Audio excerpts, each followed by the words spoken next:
মানে জননেত্রী শেখ হাসিনা, তার জন্য সব জায়গায় কাজ করতে রাজি আছি। শেখ হাসিনাকে আপনি কি বলবেন? উনি তো ভোটে নির্বাচিত, উনি তো সাধারণ মানুষের ভোটে নির্বাচিত, উনি একজন প্রধানমন্ত্রী।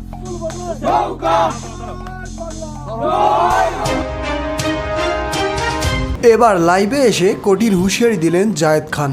তিনি বললেন, শেখ হাসিনা এখনও দেশের বৈধ প্রধানমন্ত্রী।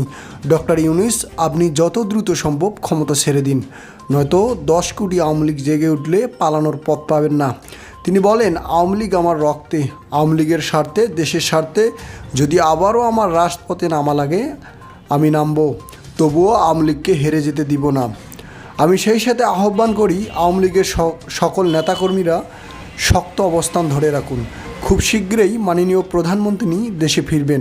এরপর হাসনাত আবদুল্লাহ, নাহিদ এসব ভণ্ড স্বার্থলোভী সমন্বয়কদের ল্যাংটা করে পিটাবো। মনে রেখো, এই দিন নয়, আরও দিন আসবে।